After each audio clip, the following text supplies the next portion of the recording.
Hey, boys and girls, how are you? Welcome to another fun-filled episode, I guess, of Village Idiot.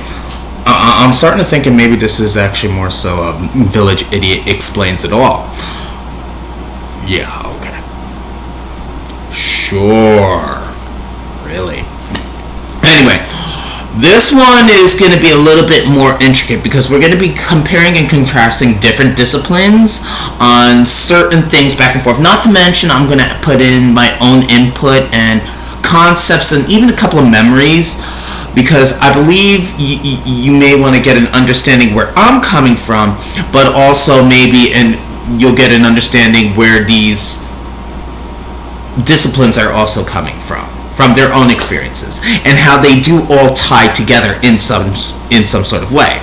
Remember, this is somebody with a mere high school diploma putting all this information together, not to mention also going through trial and error and going with life experience. So it does, somehow, it all does intertwine all together. So anyway, what is today's biggest thing about? Well, since it is Gay Pride Month, and also I'm in New York City, and Gay Pride is coming in the next couple of days or so, in the next week or so. I felt like I should actually give my viewpoint, give my opinion, and show where I stand now compared to what I felt back in my past. I have a little tiny problem. Actually, I probably have a big problem, it's only getting bigger, with the concept of my community. Now, don't get me wrong, there's a lot of information out there about the LGBTQ community, and I'm not even an expert on this. I can't even say that actually I even come close to it, my troglodyte experiences here. But I do say that actually there is a part that actually I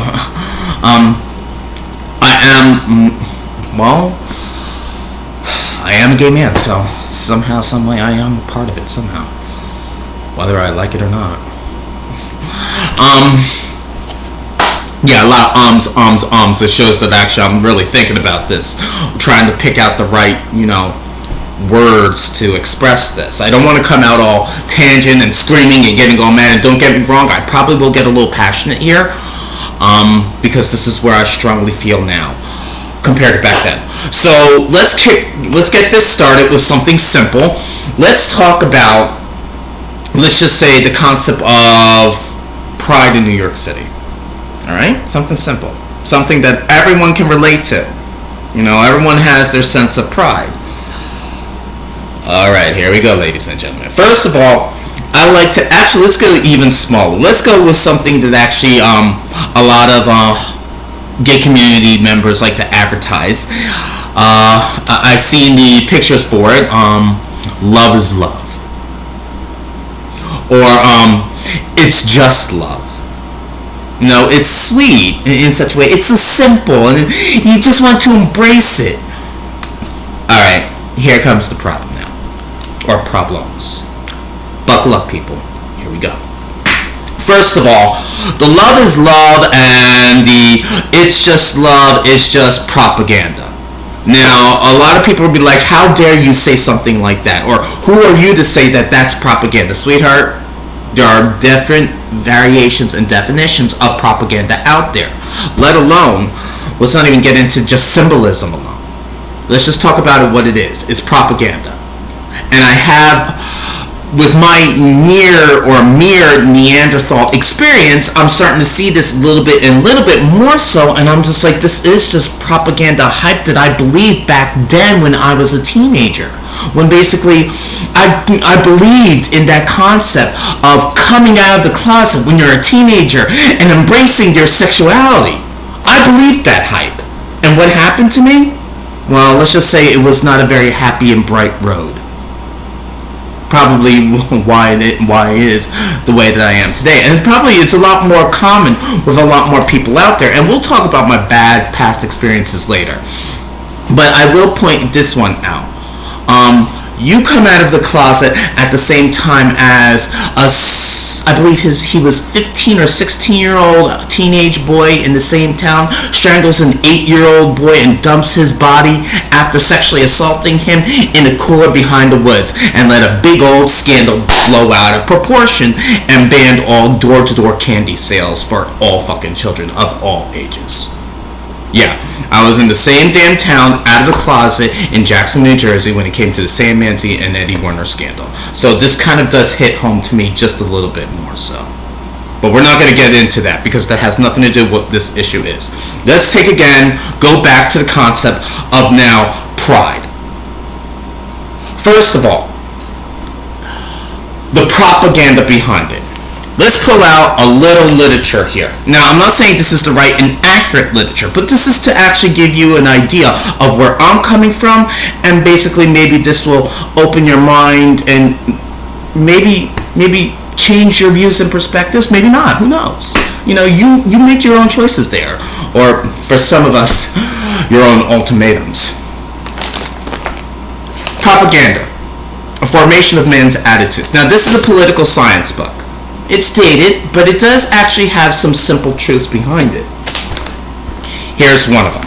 First of all, let's talk about, here we go, definitions and concepts of propaganda. It was Mulburn B. Ogle that said, propaganda is any effort to change opinions or attitudes.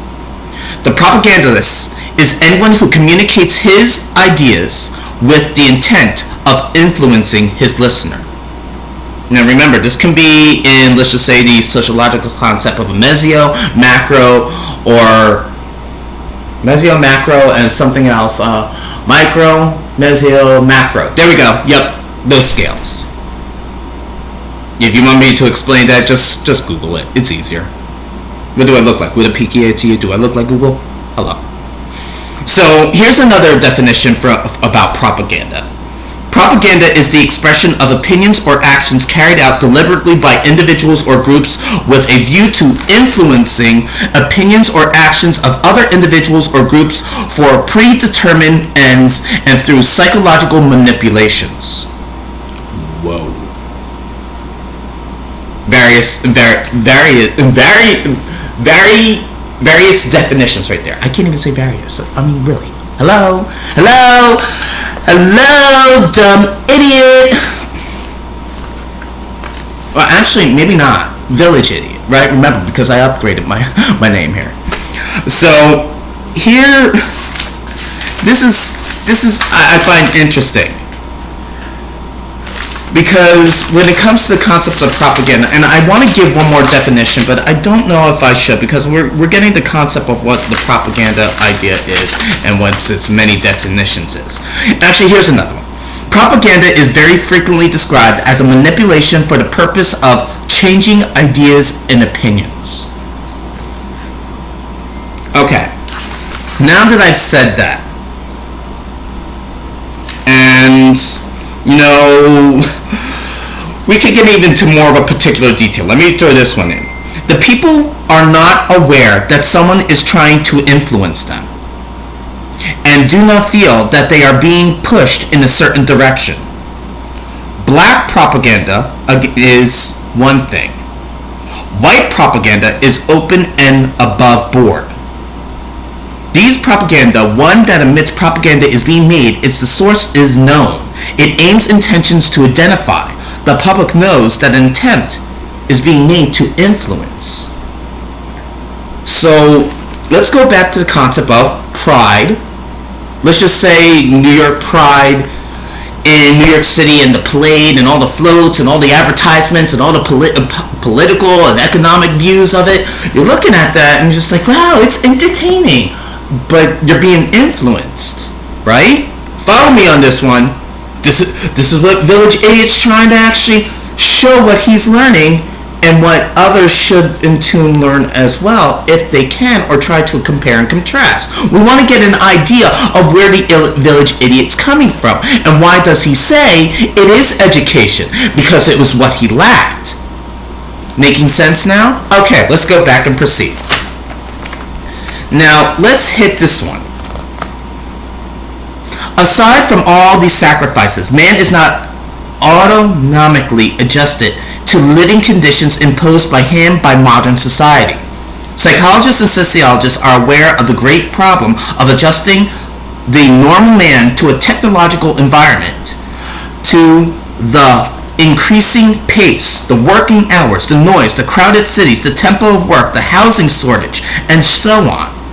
And then there is difficulty accepting that never-changing daily routine, the lack of personal accomplishment, the absence and apparent meaning in life, the family insecurity provoked by these living conditions, the anonymity of the individual in these big cities and at work.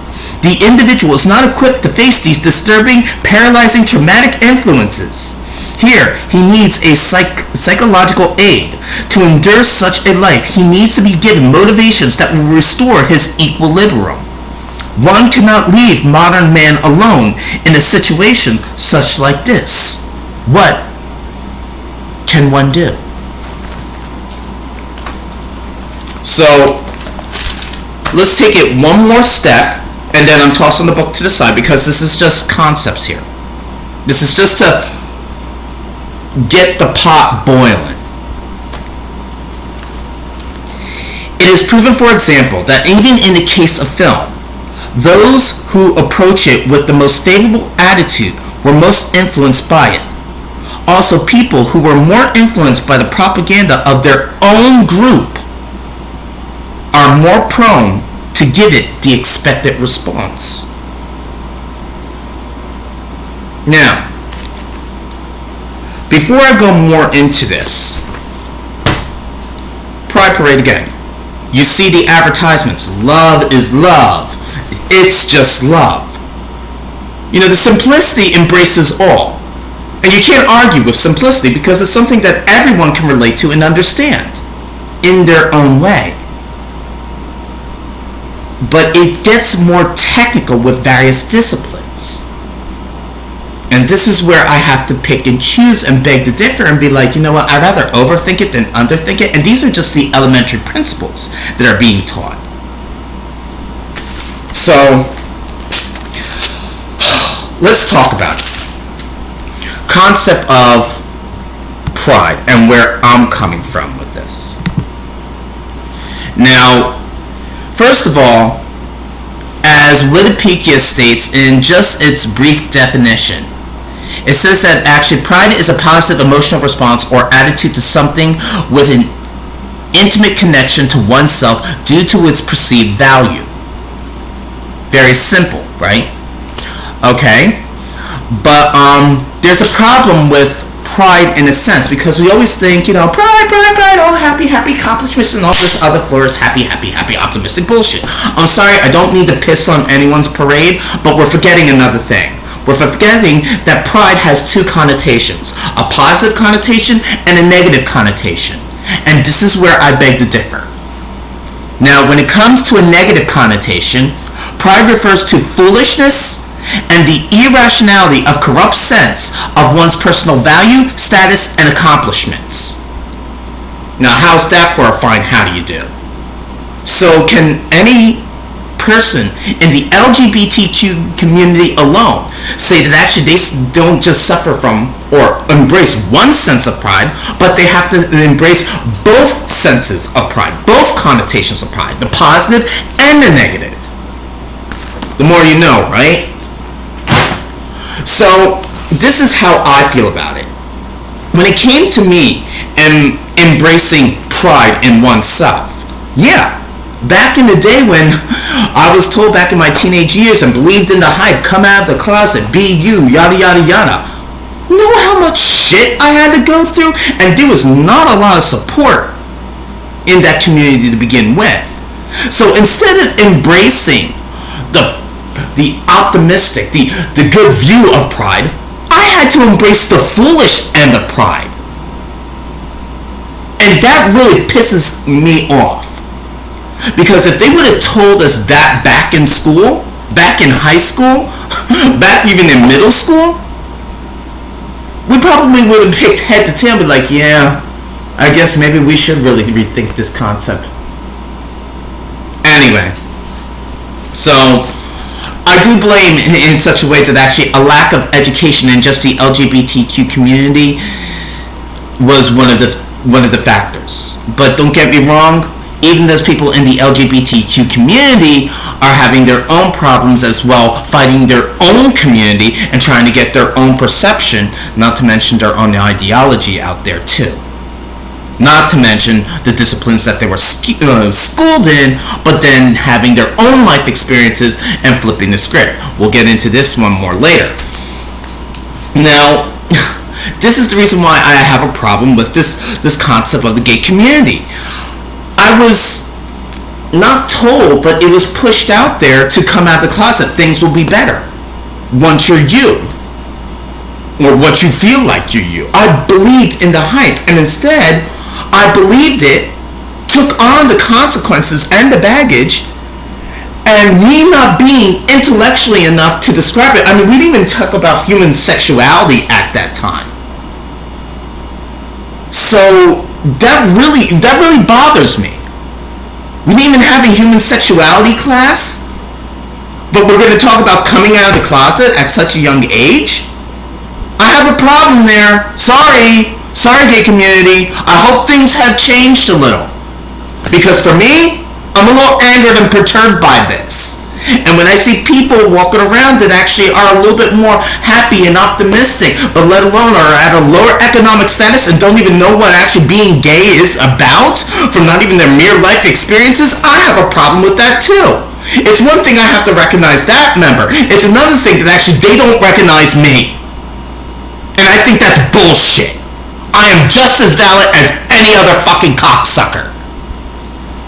Now, this is where I have a bigger problem is. It is education, and it was because what I lacked. Not just be actually the concept of the gay community to begin with, but also unable to intellectually understand what was going to happen.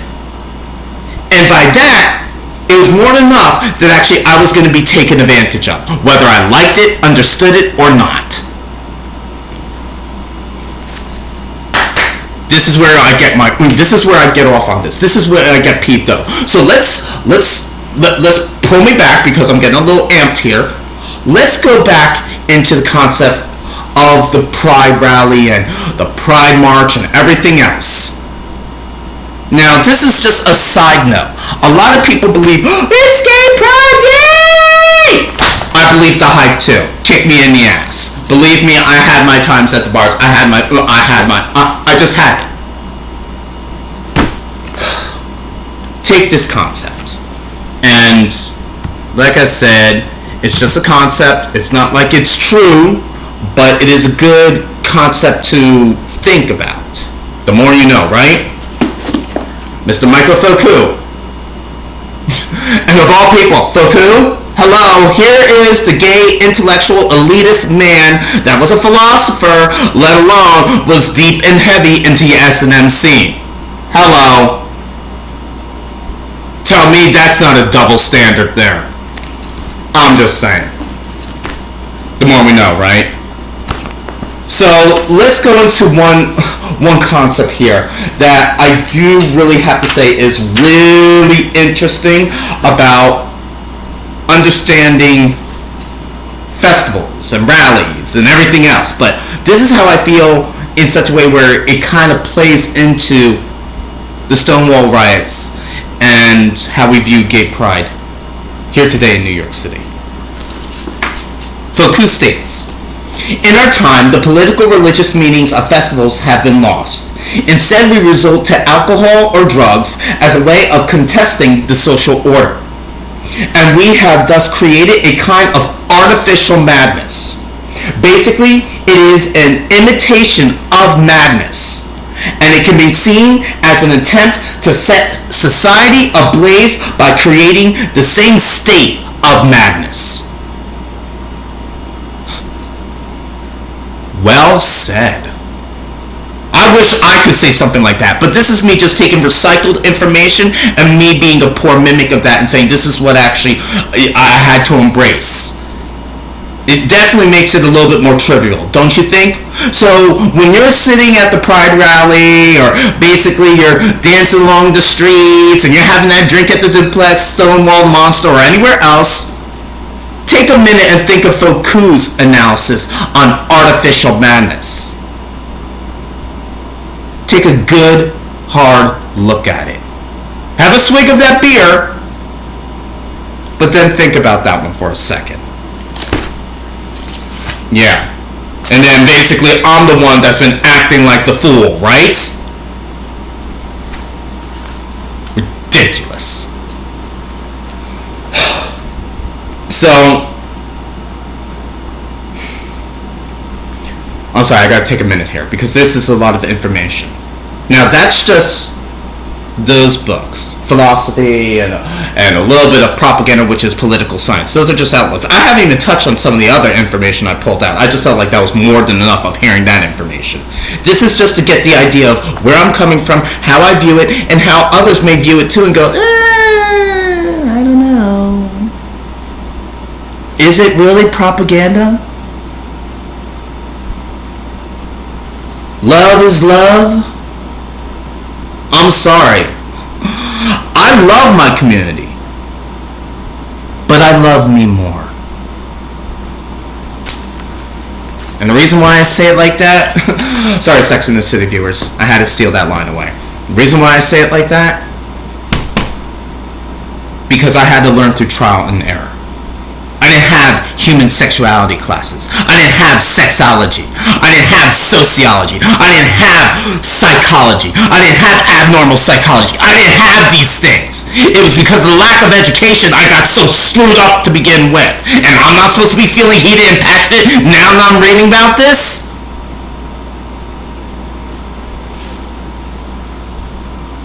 So let's go back to Pride again. Why do I have a little problem with gay men to begin with? I'm not saying that I'm not intellectually stimulating. I'm probably the most retarded one of all.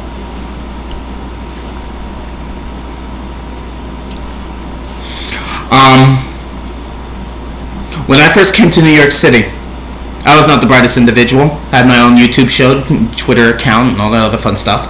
And nothing's more pathetic than a homeless gay man with stalkers. But regardless of that, how men treated me, gay men particularly treated me, let's just say in the area of just Hell's Kitchen alone. I will never forget that. And damn well for certain, I'll make sure those bitches never forget it either. And that might sound spiteful, but it's what fuels me. The way they treated me, my own community members, the ones that are supposedly understanding. Now, I'm not saying all of them, because that would be stupid. Not all of them, but a vast majority. Bunch of insensitive cocksuckers that I have ever met. Yeah, where's your pride now? They treated me like fucking dog shit.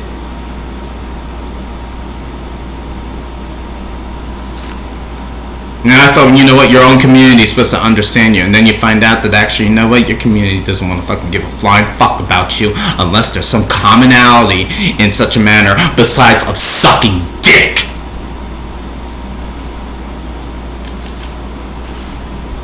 See, let's get off this concept of how I feel about gay men particularly, because I'm going to give you a little idea, a little taste of what gay men don't realize. And this is only by theory alone. But this is what happens when you put different disciplines together and turn it around and see what works. Now, I'm not saying I'm the most intellectual one, but this does make a little sense. We all know that actually men, particularly, are aggressive creatures alone. Sorry, that's just the way it is. So gay men are particularly very aggressive creatures. I'm not saying they're not incapable of loving, I'm just saying that actually they are aggressive creatures. Now, here is the issue. Let's apply a little sociology here, shall we, boys and girls? Let's hit the basics of rational choice theories. My favorite, because I think it's a very effective and true theory. Humans are fundamentally concerned with self-interest, making rational decisions based on weighing costs and rewards of the projected outcome of an action.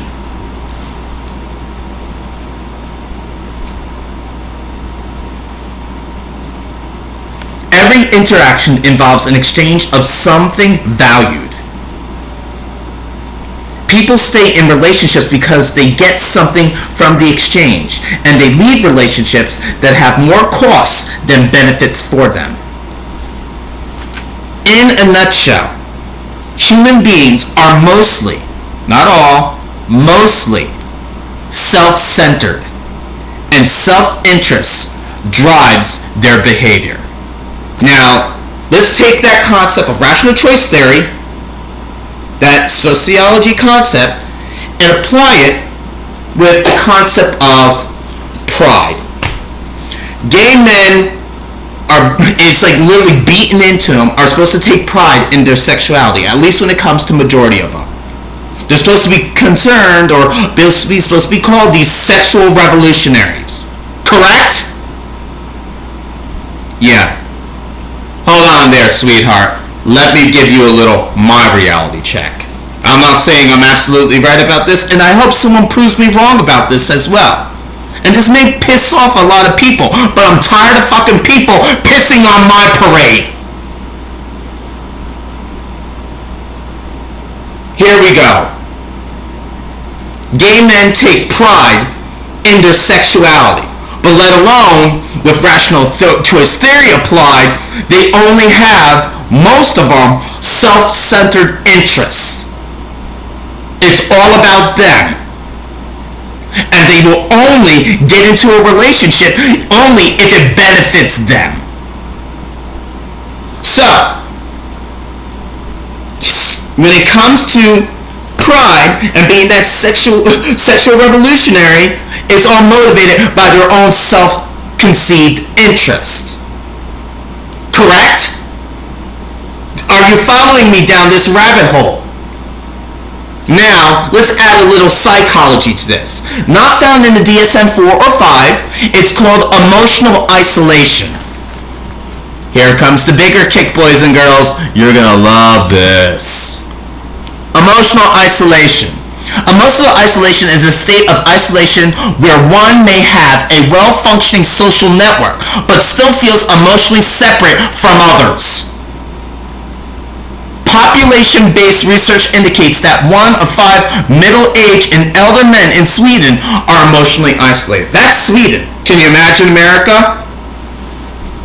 Don't worry, I'll put all this information on emotional isolation and pride and everything else on its little clip there, so you can take a look at it and see where I'm getting at with this.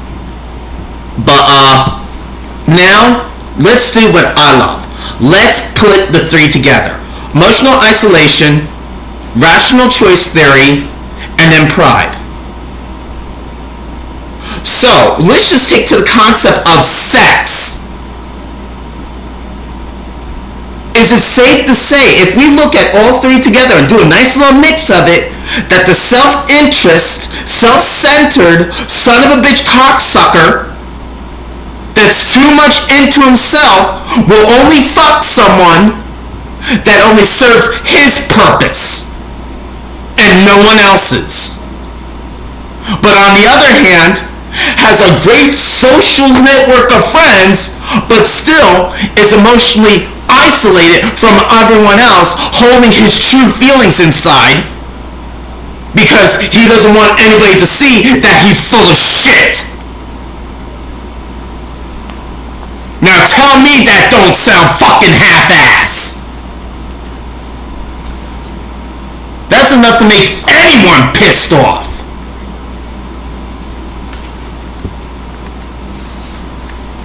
The more you know, right?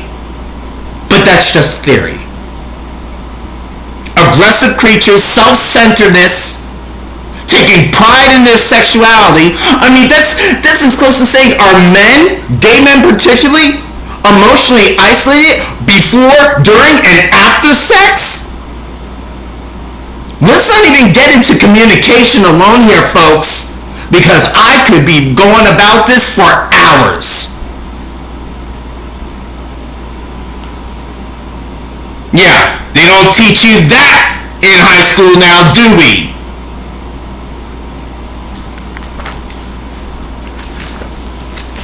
And then basically, then they wonder why they suffer the foolish end of pride, right? No offense, but as one person told me, and I had to embrace it myself, and I said it too, get some fucking self-respect, because no one's gonna give you any.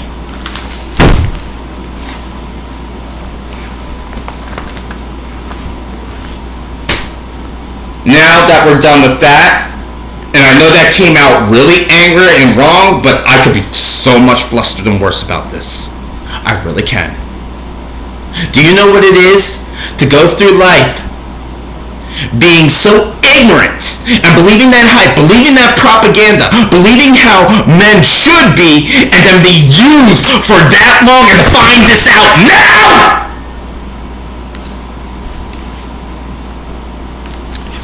You better hope that theory doesn't prove accurate, because this radical's pissed. Especially to those bitches on 9th Ave that fucking ridiculed me and treated me like garbage.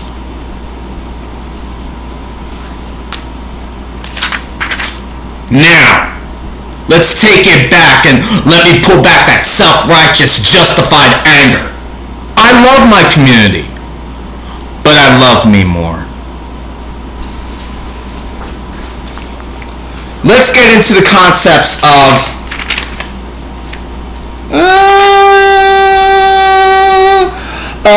conflict theory, or conflict theorists believe it's unlikely that those empowered by virtue, sex, race, class, political, or religious ideology will voluntarily give up their positions as long as they are benefiting from them.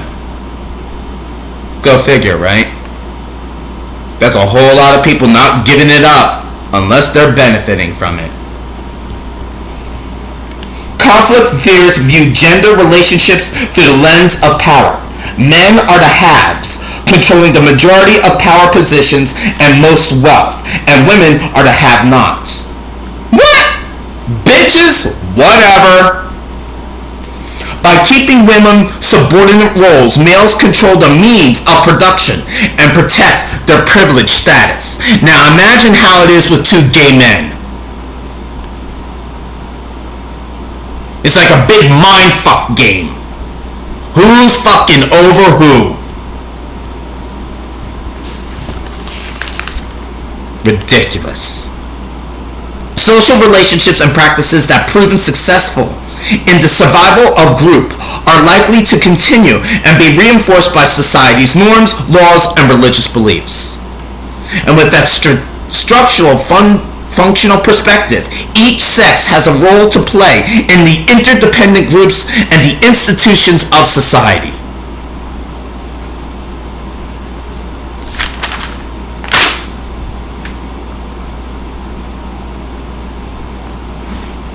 Now, I want you to take this into consideration when it comes to those in the LGBTQ community, not as for heterosexual relationships. Because this is where basically the education is lacking. Believe me, I have my experiences.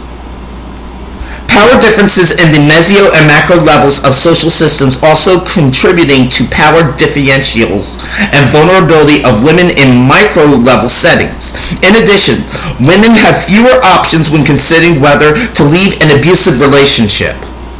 Hint, hint.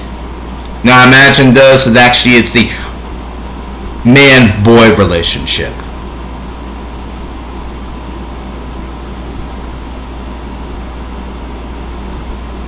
Although there are risks of staying in an abusive relationship, many factors enter into a woman's decision to stay or leave. Rational choice theory has been used by some researchers to elevate the gains and losses from staying versus leaving. Alright, boys and girls. Now that we got that concept of basically how I've been reading and seeing and applying and how I view this. And remember, this is not all of it. This is just a little bit of it. This is just a tidbit. Let's add this to the notion. Let's try to look at something a little bit more. How can I put this? Maybe something a little bit more happier to look at. Small towns and rural areas where LGBTQ individuals experience housing discrimination, property damage, and employment discrimination. Now, I don't know about you, but just on my Facebook page alone, I did actually put up there how I was being discriminated to this fucking day. Nothing like actually opening your front door and seeing one fag placed on the fucking door. And this is New York City, folks. Hate to tell you, discrimination's everywhere. Deal with it. This concept, which operates on a micro level, was coined by a psychologist who noted that intense hatred for the LGBTQ community is due to a personality disorder or illness. Go figure. I don't know if that's true or not, but it's very good information to pocket, don't you think? Now, in some societies, homosexuals and transgender individuals have been placed in separate sexual categories with specific and special roles. Some societies ignore the existence of the LGBTQ members of the community. Some consider them to have psychological illnesses or forms of depraved immorality. Yeah, see, those individuals that actually are for the LGBTQ community and say that actually it's, that's not a psychological illness, you're not looking at it as I do. And we're going to get more in depth about it, just giving you little side notions on basically how conflicted and how to compare and contrast when it comes to these notions of psychological illnesses within the LGBTQ community. The reality is that deviation from a society's gender norms, such as attraction to a member of the same sex, may cause one to experience minority status. Take a hint, sweetheart. Some members of the LGBT community deviate from traditional norms and notions of masculinity and femininity, and therefore are significant norms of many societies. This may result in hostile reactions and stigmas from a deviant group or dominant group. Homosexual epithets are often used to reinforce gender conformity, particularly among men, and to intimidate anyone who dare be different from the norm. Therefore, lesbians, women who are attracted to other women, are in some instances perceived as a threat to men's power. To all my fellow lesbians out there that actually this village idiot, doesn't really give the time or the benefit because he's too self-involved with his own damn problems, I want to give this little side note. More power to you. Be that threat to men's power. Note to how meso-level institutions such as government and religion control personal relationships, even trying to restrain one who can love. Does not touch on that word of love yet. I'm not even going to pull up the definition of love. I'm going to give you something else. A little present. Because love is love. It's just love. Keep that in mind. Keep that propaganda in mind. Because I'm going to slap you with a discipline or two that's going to actually make you rethink that whole love is love concept. Or it's just love. Maybe it's not just love. It's tough love. In short, macro-level cultural notions about gender and sexuality influence institutions such as family, politics, economics, and religion. At the micro level, gender is very personal and private, but also a public issue with the macro level implications.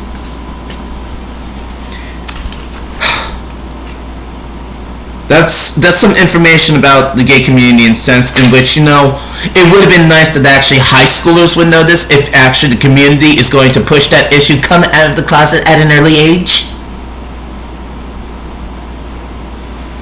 Know what you're getting yourself into, sweetheart. Sex and gender-based stratification limits individual development and causes problems in education, health, work, and other parts of the social world. Now, if that information is so easily said, why is it that actually I see other people embracing the concept of, oh, yes, I have pride, and let alone don't even understand why they're getting slapped around with the slings and arrows?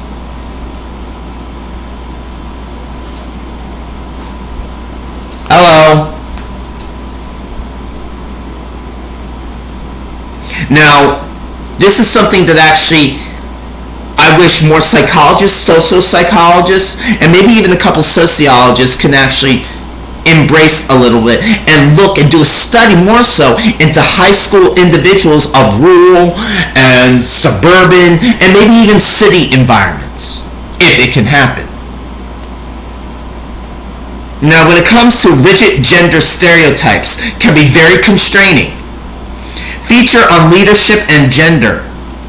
Individuals who hold highly sex-type attitudes feel compelled to behave in stereotypical ways.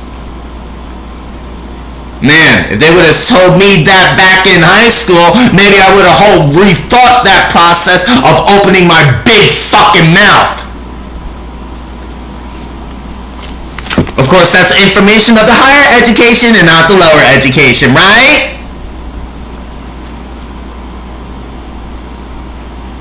See where my problems are with this, right? Do you see where the frustration is? But yet, I'm the idiot.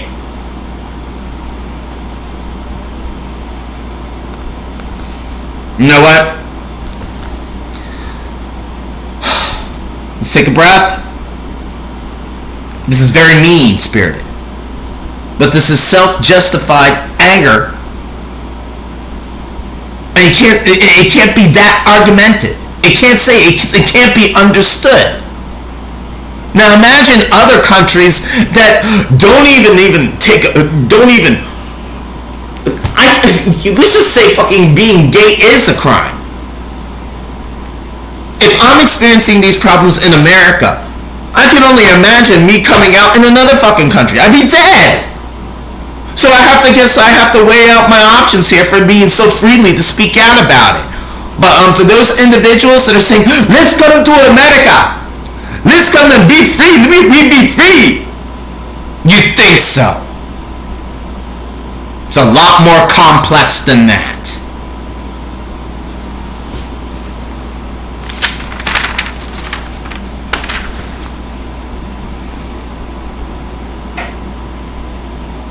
So let's touch this one.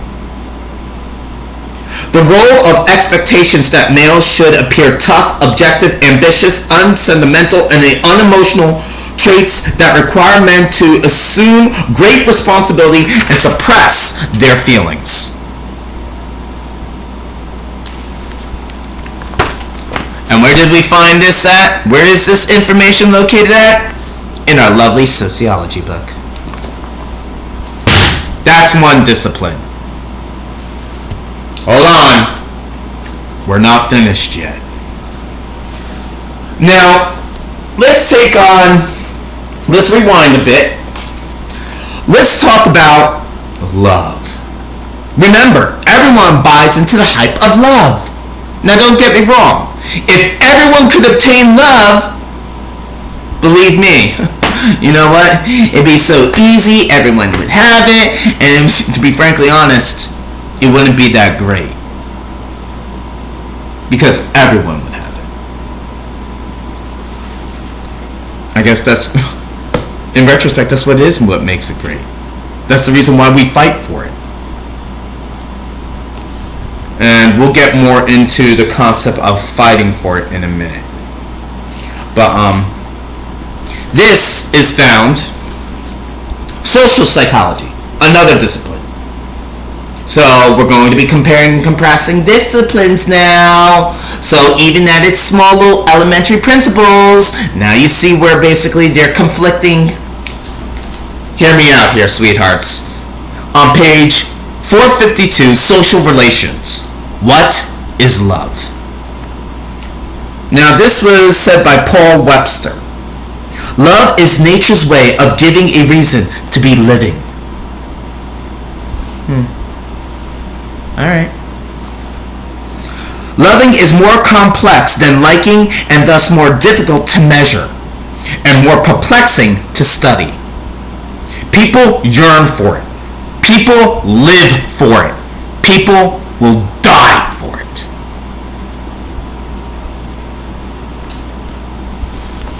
Yeah, right out of a social psychology book. Go figure. Now, psychologist Robert Sternberg viewed love as a triangle whose three sides are passion, intimacy, and commitment. Yes, we're talking about the triangle love theory here. Cute. It's something nice to look into. Identifying the three primary love styles: eros, which is self-disclosing passion; ludus, which is uncommitted game playing; and storge, which is just friendship. Which is like the three primary colors combined with form of secondary love styles. Some love styles, notably as eros and storge, and predict high relationship satisfaction. Others, such as ludus, predict low satisfaction. I'm not getting into all to that. It's just something actually to think about. If people are going to go ahead and say, it's just love, or love is love, you know what? In just social psychology alone, let's apply the triangle love theory here, shall we? If it's just love. Why not, right? Let's analyze it a little bit more. Let's get a little analytical with it. Now, hear me out on this one. Passionate love is an emotional, exciting, intense that is identified by Elaine Hatfield. It is a state of intense longing for union with another. How sweet. The thing is actually you got to look back and forth on this one. A union with another. So could, a piece of shit pig slut chemically induced whore have a union with another chemically induced pig slut and have that commonality of love with one another? No matter how they're looked upon as deviants themselves. Just to say. I mean, come on. Village idiot's been stereotyped and stigmatized and dehumanized to hell. He might as well own up to his labels, right? What else do I got to lose?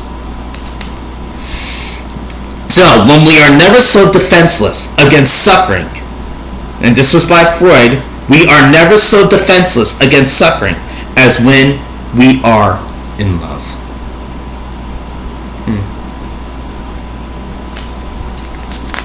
Thanks, Freud.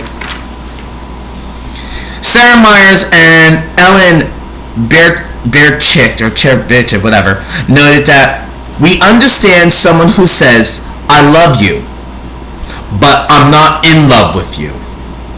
Means to say, I like you. I care about you. I think you're marvelous, but I don't feel sexually attracted to you. I feel a friendship love, but not a passionate love. A little bit more complex there with the love, right? Hold on. It gets better. Buckle up, sweetheart. In view of passionate love is the psychological experience of being biologically aroused by someone we find attractive. Now, there is something called a two-factor theory of emotion. According to this theory, being aroused by any source should intensify passionate feelings, providing the mind is free to attribute some of the arousal to a romantic stimulus. Great, now we gotta compare and contrast so basically what is love and what is lust. Hello! I'm in love! No, sweetheart, you're in lust. Know your differences. Now, here's a kicker here that actually may apply to a lot of people. Adrenaline makes the heart grow fonder. Adrenaline. Really?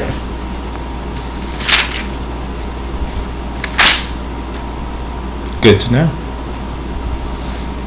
Now, passionate love compared to compassionate love. Unlike passionate love, compassionate love can last a lifetime. Now, this was said by George Bernard Shaw. When two people are under the influence of the most violent, most insane, most delusive, most transit of passions, they are required to swear that they will remain excited, abnormal, and exhausting condition continuously until death do them part. Yeah, take a step back and think about that while you're drinking your beer or you're having a shot at the duplex, suffering from artificial badness. Now, let's go back into compassionate love. Yes, another difference. Unlike wild emotions of passionate love, compassionate love is lower key. It is deep, affectionate attachment. When two people are first together, their hearts are on fire and their passion is very great. After a while, the fire cools, and that's how it stays. They continue to love each other, but it's in a different way, warm and dependable. Here we go again with rational choice theory.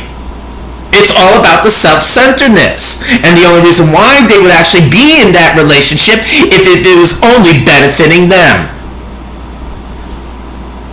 In a nutshell, being warm and dependable. Like it was a fucking Kleenex tissue. Now the same happens in love. The passionate high is fated to become lukewarm.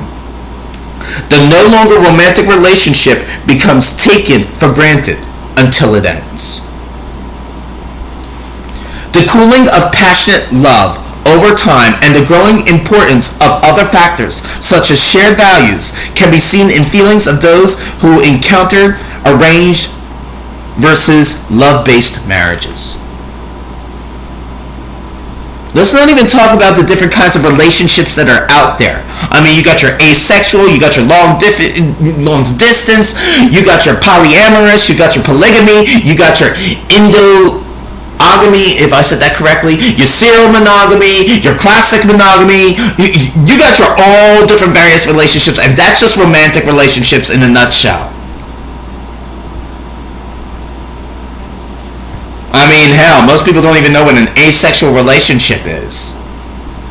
And don't get me wrong, I'm not saying that actually I should know it either, but for me that actually has been in a polyamorous relationship, that's actually been in a friends and benefits relationship, that's been, I'm surprised I've been in so many different types of relationships that actually I was so willing to actually just try it myself and learn through trial and error.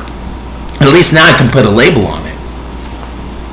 So, knowing that actually there are so many different kinds of variations of love, and that actually in time it can morph and change into a different type of romantic relationship, if you're not open to do that in just romantic relationships alone, we're not even talking about sex yet, we're just talking about romantic relationships, just the idea of it, then basically, I'm not saying, but you're statistically most likely to be in a doomed relationship. You have to be willing to change in that relationship. Your difference between passionate love and the compassionate love. Go figure, right? Conflicting disciplines? Now you see why. The cooling sense of romantic love often triggers a period of disillusionment, especially among those who regarded the romantic love as essentially both for the marriage and its continuation. It said it just right there. And that's social psych saying that. It's not even talking the concept of a sociology concept. It's talking about that concept right there, that we think we're always going to be that intensely in love with each other. That's not always the case, because the majority of people are always different and always evolving with time. So to be frankly honest, You think that romantic love is going to stay like that forever? It's going to have its challenges. It's going to have its up and down. We all know this. But to say it just like that, again, let me say it again. The cooling of intense romantic love often triggers a period of disillusionment. Ding, ding, ding, ding, ding, ding, ding, ding, ding. Village idiot just said it. Especially among those who regard the romantic love as an essential both for the marriage and its continuation. It's not going to stay like that. Hello! The decline of intense mutual fascination may be natural and adaptive for the species for survival. So if you want your relationship to survive, you better be open a little bit more to change. I'm not saying you have to change everything, but you're going to have to change a few things. And that comes with time. I hope you realize that. Now, let's go back to that propaganda again. Love is love, right? It's just love, right? Now you see where I'm having this problem and why I'm not buying into the hype? And that's social psych for you. Now, here's the kicker. No man or woman really knows what love is until they have been married for a quarter of a century. This was said by Mark Twain.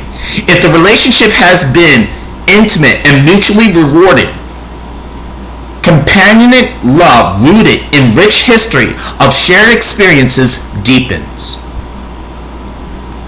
Is that the secret to love? Is that the secret to marriage? Is that the secret to the institution? They always say communication is key. I think it's a little bit more than that, don't you agree? Just what I just said right now. Now, to sum it all up, in this social psych book, occasionally acquaintanceships develops not just into friendship, but into passionate loves.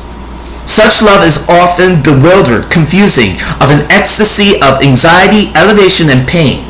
The two-factor theory of emotion suggests that in a romantic context, arousal from any sorts, even painful experiences, can be steered into passion. In the best of relationships, the initial romantic high settles to a steadier, more affectionate relationship called companionate love. We're not done yet, kiddies. That was just social psych. Now you see where I'm going back and forth with this concept. Why I can't believe the hype. I can't believe the propaganda. I can't. Especially with the life experiences I've been through. And I haven't even broadcast that yet. But give me time. So, let's try another concept here. Regular psychology. Now, let's touch upon, we're going to go back to pride and gay men being these sexual revolutionaries. I hate to be the bringer of bad news with elementary principles here, but psychological factors play a large role in sexual arousal. Part of psychological nature of sexual behavior stems from preferences and practices that people learn from their culture. Gee, I wonder what I learned from my community and what lack of knowledge and what I had to attain and where I'm at now. Gee, I wonder why. I wonder why I'm such a deviant. And the cultural norms about sexual behavior vary widely, covering everything from an age at which initiation of sexual behavior is proper to partners, conditions, settings, positions, and specific sexual acts that are considered acceptable. Moreover, what is perceived as sexually attractive in a male and a female may differ dramatically from culture to culture.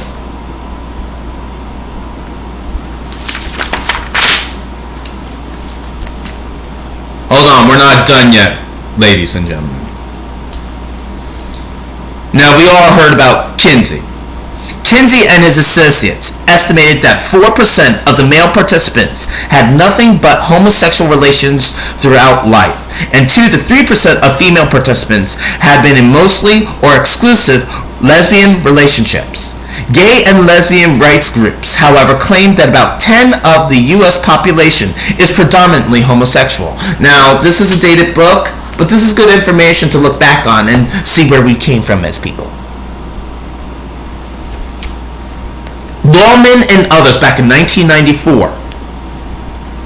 But 5.3% of men and 3.5% of women said that they had a sexual experience with a person of the same sex at least once since puberty. And that was back in 1994. We are now in, what was it? 2021? Anybody want to update that information? And even larger percentages of those surveyed, 10% of males and 8 to 9% of females, said they had felt some same-sex desires. 10% in men.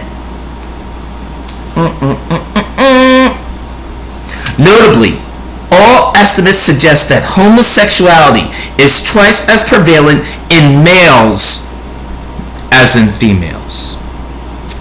Let's try that one again. School up, boys. Homosexuality is twice prevalent in males than in females. I mean, come on. Embrace the concept of tea room trade. Yeah, that's an eye-opener. A sociological outlook on not homosexuals, but homosexuality among men, not homosexual men. Homosexuality among those men, but not homosexual men. And that was back in the 70s. So, here's a taste of a little bit of psychology here. Like I said, different disciplines, conflicting and comparing and contrasting. This is what village idiots doing. Better overthink it than underthink it and make their own askew moral perceptions, right? Sexual researchers such as Kinsey and Masters and Johnson are sometimes accused of reducing the sex act to its clinical and physical components. However, scientific understanding of the phenomenon doesn't rob it of its personal meaning. Cool, I agree with that. As Masters and Johnson's noted in their book, The Pleasure Bomb, made in 1975, the physical act of sex must not be separated from its emotional and motivational foundations. Oh, really? So can we go right back to rational choice theory among when it comes to individuals thinking for their own self-interest? Is that too much to ask? Or maybe I'm thinking too much into it. Maybe someone's going to yell at me, "Stick to one discipline! We don't want this!" Right. In Maslow's hierarchy, the need for love and acceptance arises once our needs for physical, substance, and safety has been met. In the context of committed relationship, sex can be an important ingredient in the achievement of this goal. Recall too that fulfillment of our need for love and acceptance is required before we can go on to greater things.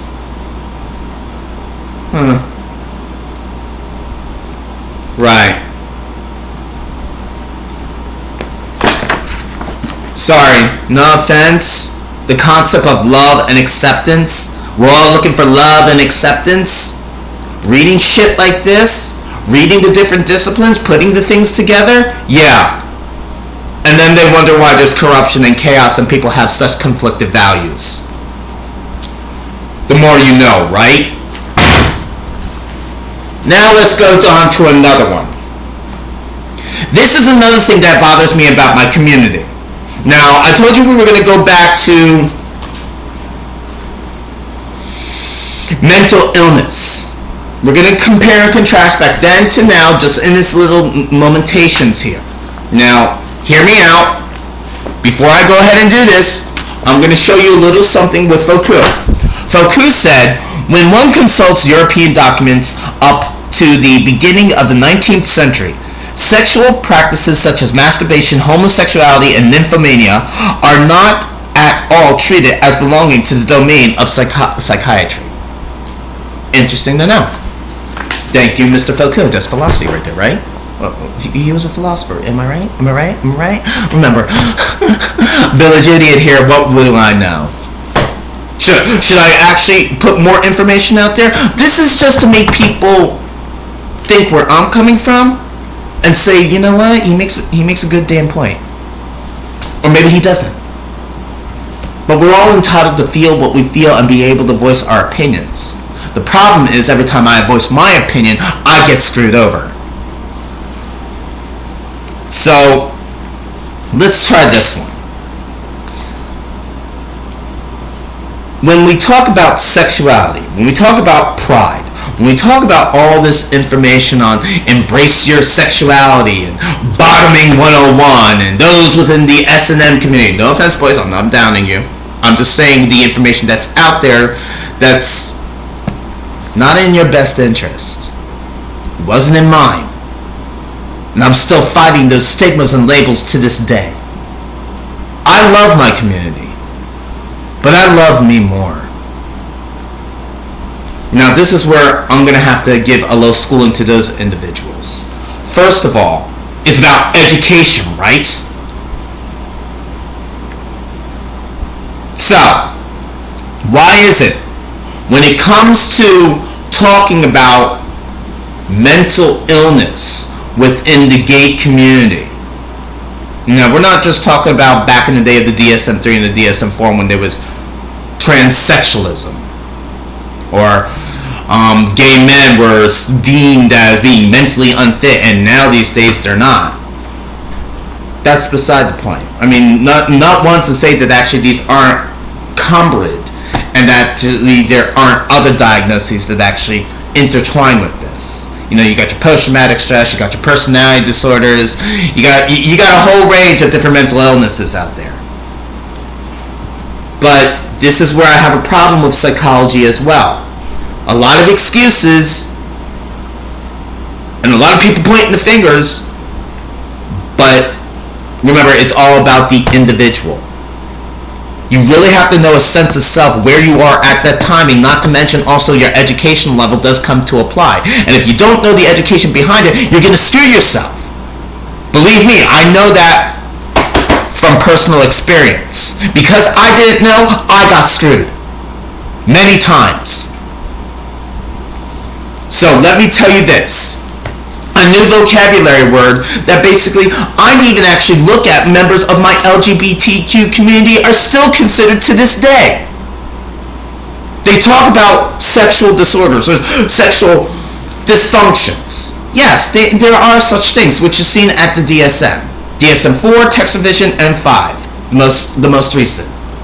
But the term that actually I never heard a psychologist use, though I told him about my basically sexual innuendos and past, because I'm embracing my sexuality, trying to discover who I am, though with no human sexuality course or any kind of sexology, but basically our community is going to push this. Yeah, you're not going to actually say that actually those individuals within that community, let's take a good example, the S&M community, sorry guys, no offense. I'm just saying what is actually in the books. What they're considered, those within the S&M field, those that embrace the sexuality, those that get into exhibition, those that are voyeurs, those long lists of those acts, they're looked upon, and this is the first time that I ever heard this word, and I have never heard any psychologist, let alone even in the gay community, use this word, and I think the gay community should basically embrace this more now. Paraphilias.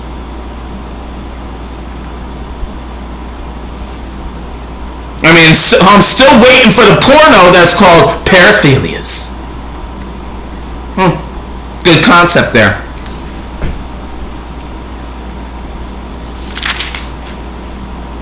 but I'm the village idiot, right? Now, before I get into more basically disorders, let me take a step back here, because remember, this is in abnormal psychology, though this is actually pretty dated. I mean, we could talk about the DSM-4 classifications. Of course, that's the DSM-4, not the DSM-5. Most people are just like, what's the difference? Time and a lot of different diagnoses. And that's me saying it simply. But one thing that actually they do have in common, if we're going to talk about sexuality and human sexuality, then basically we're going to have to call them what they are. Paraphilias. And that sounds like majority of fucking gay men that are out there. No offense, boys. This is my own personal experience. So, here's some actually abnormal psych feedback that you may want to actually look into. First of all, placing the troubled person in a situation where he can take comfort from the knowledge that he is not the only one is a reassurance that can hasten his confirmation or confrontation of the problem. From me learning this and saying these things in groups, in gay men's groups particularly, I got screwed. That's why I'm saying it like this now. So somebody else in my situation can look back at it and be like, well, at least someone attempted to try. Instead of falling around for the same stupid concept that every gay man does that I actually fucking met in half these groups. Because my personal belief, and this is from my mere life experience, no offense, drug addiction, big problem. Got it. I understand that. But to be frankly honest, let's pull this one back.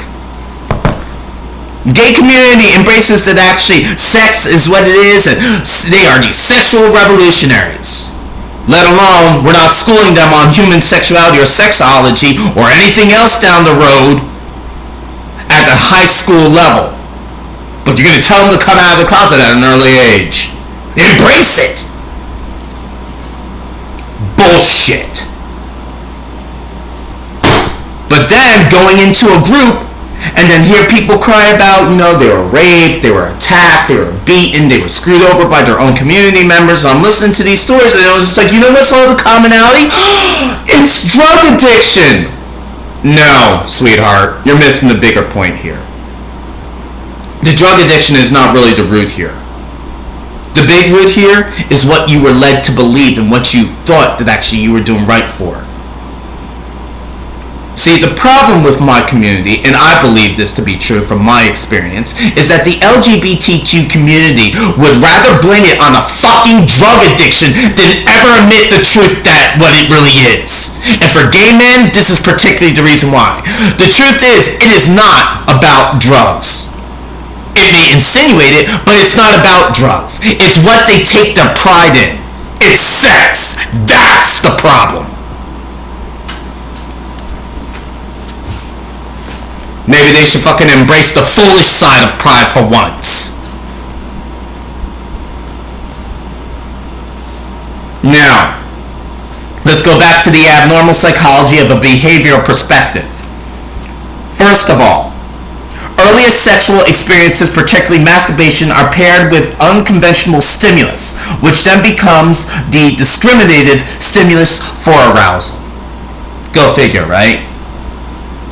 Sex, aggression, and experience of pain all involving strong emotional and physiological arousal.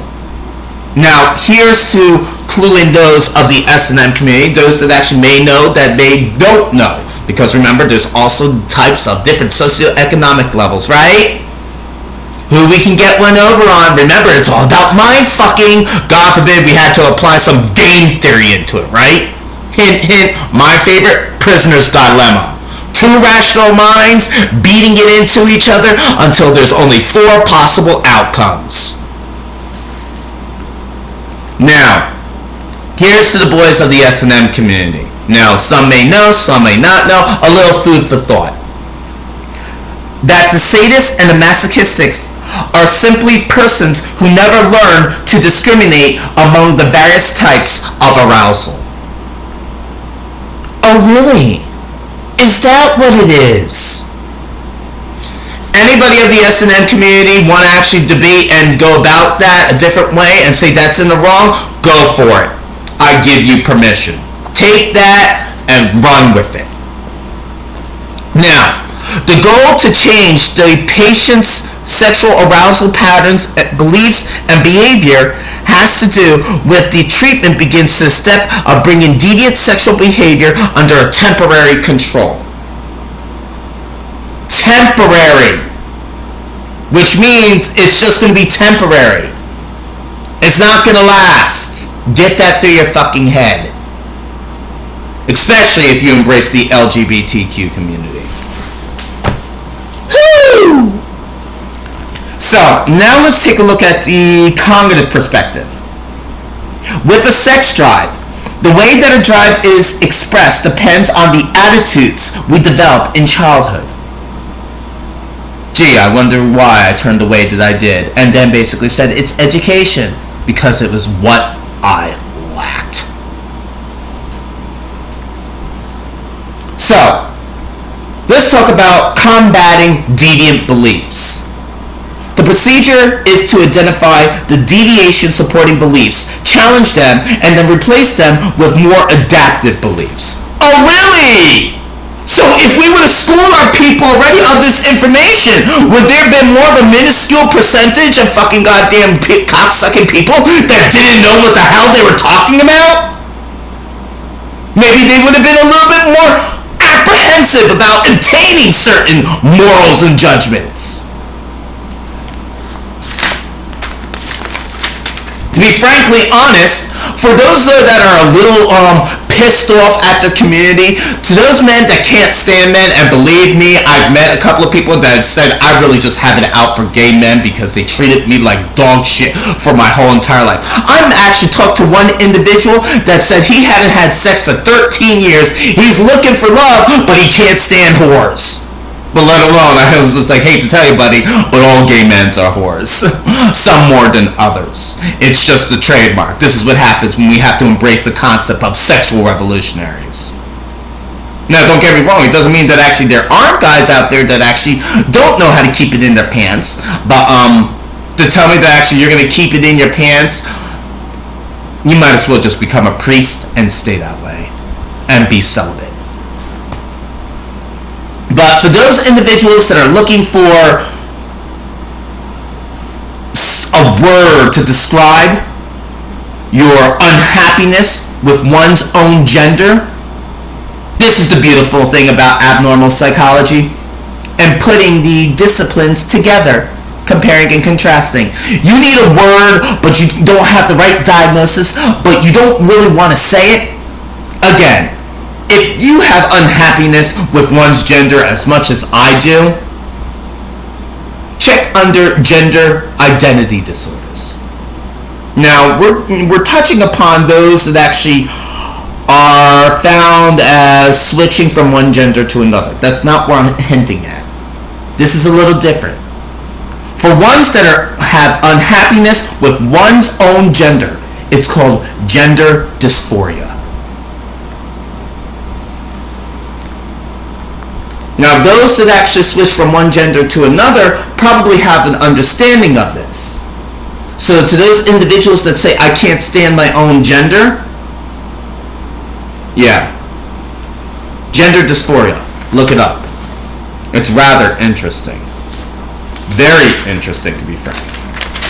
But here we go. How about a summary for you guys in abnormal psych? Just simple little elementary principles here. Sexual disorders are among the most stigmatized behaviors in society. Hint, hint. Western culture generally regards heterosexual relations as the only acceptable form of sexual activity and tends to view all other forms as abnormal. However, views of sexual activity vary generally among different cultures and can change within society over time. So that's the good thing. Things are changing. Just make sure that actually you get the village idiots' input first. We always got to have the outside opinion, right? In paraphilias, There's that word again. I hope my community embraces that word. Embrace it. Know what you are. Nothing like going to the bar and be like, hey, paraphilia, how are ya? So, in the paraphilias, the person is aroused by something other than what is usually considered a normal sexual object or activity. Males are much more likely than females to develop a paraphilia. Good to know. Embrace that. Now, when it comes to those in the S&M community, here's another piece of information to use for your benefit. I'm for you boys, but then also, you know what, I have to pull myself back from you boys. Because it was guys like that who almost screwed me over a couple of times too. So, I'm going to have my own goddamn issues with this. Sadism and masochism, inflicting pain on others and subjecting oneself to pain respectively, are sometimes difficult to classify as paraphilias. Here's the hint, boys. Embrace this one. Because in constant sadomasochistic couples, there is generally no social or occupational distress or impairment. The more you know, right?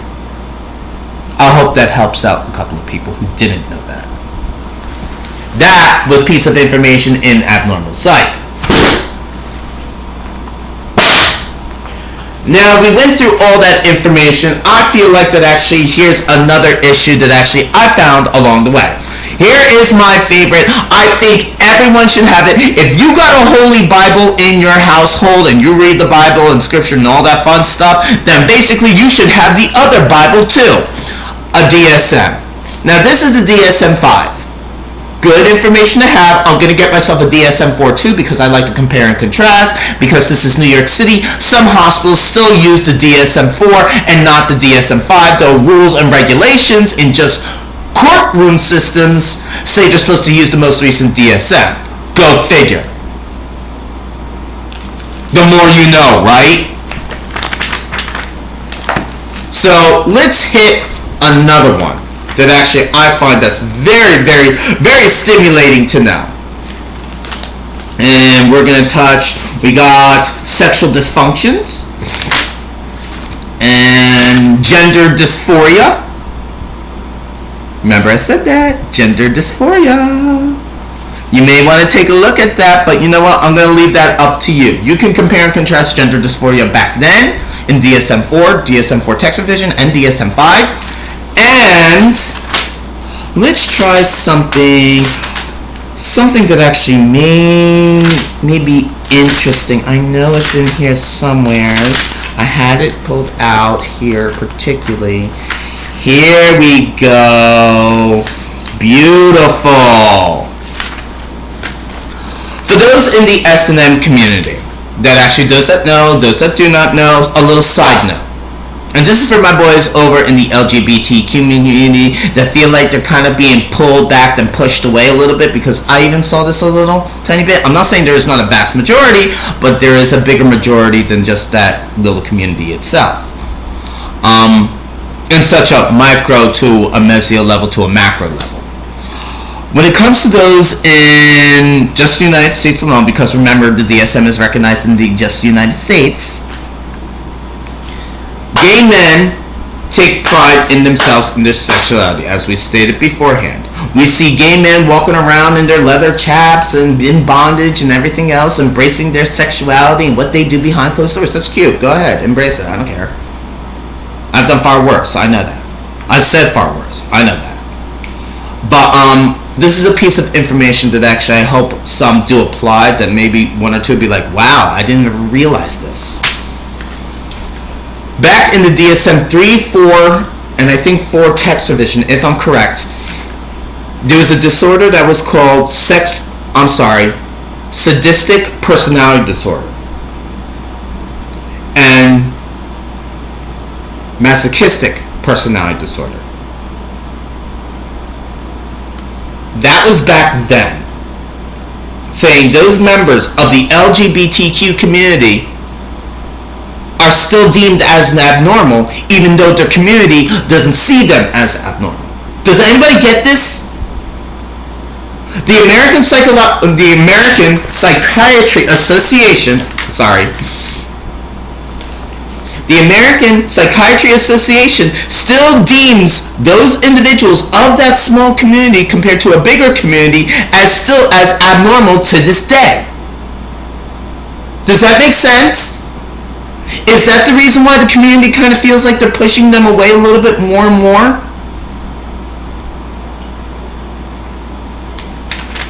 So here's the kicker here. To those that don't know what's in the DSM-5, here's something to research. To my boys, the piglets, the chem whores, whatever else, I'm not saying I know everything, but Village Idiot had to do something. It is not called sadistic personality disorder or masochistic personality disorder. It has changed. Now, instead of being a personality disorder, which was recognized by the previous DSMs, the DSM-5 now recognizes it as sexual masochistic disorder and sexual sadism disorder. Has nothing to do with the personality. Has to do with a sexual side. Now, I don't mean to be rude, but does that mean all those gay men within the LGBT community that's part of the S&M field and anything else that gets into that can go over to the center in Manhattan and get diagnosed and be realizing that be like, I suffer from sexual masochistic disorder? Is that something they're going to have to embrace now?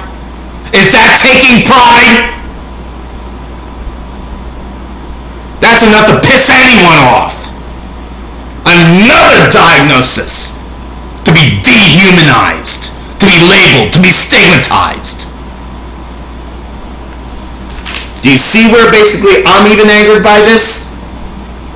And those individuals that don't know it walk around with pride feeling they're so happy, I just feel like taking a DSM and just fucking throwing it right at their head.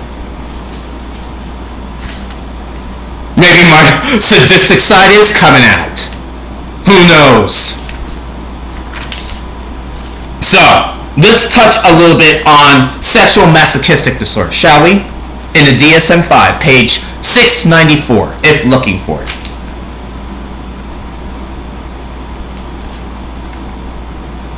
The functional consequences of sexual masochistic disorder are unknown. And however, the masochistics are at risk of accidental death. Go figure. Nice, right? Community individuals with paraphilias have reported a mean age at onset with masochistics of 19.3 years. Although earlier ages, including puberty and childhood, have also been reported for the onset of masochistic fantasies. Very little known about persistence over that time. Sexual masochistic disorder is per definition requires one or more contributing factors, which may change over time with or without treatment.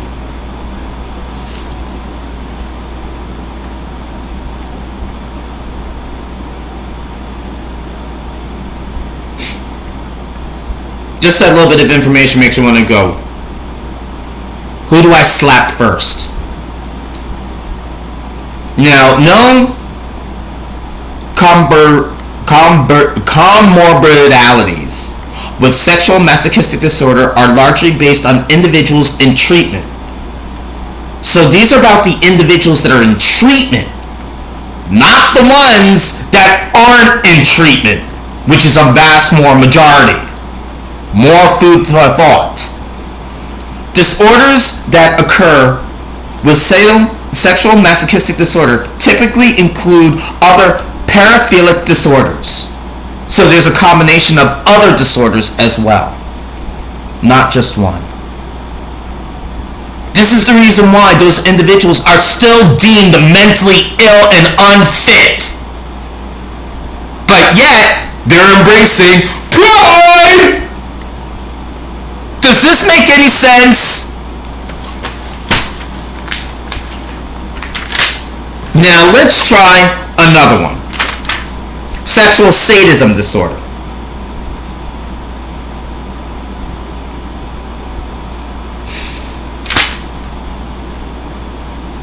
The population prevalence of sexual sadism disorder is unknown and is largely based on individuals in forensic studies.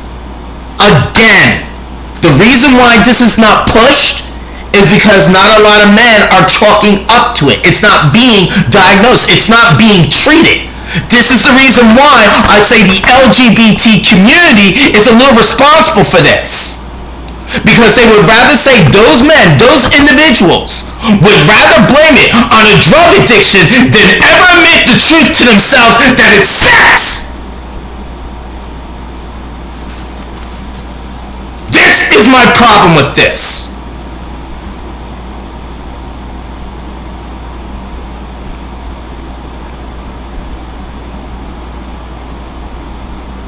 Now, known comorbidities with sexual sadism disorder are largely based on individuals, almost all males.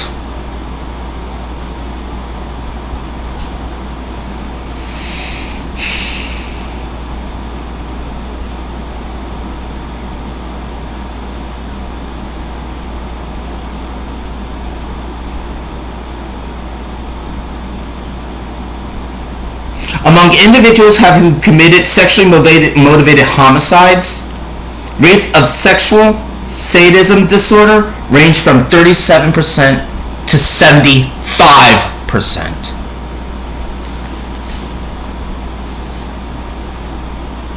You know what? I'll let you read the rest. That was just found in the DSM-5. So now you see my problems with embracing pride, embracing my community, and why I say I love my community, but I love me more. See, the thing is, I don't trust a gay man unless I have his dick in my pocket. And here's the thing. Ask me about trust. It's not just going to be the psychological, sweetheart. Remember, trust has 4 connotations here. Not bad for a village idiot to know that.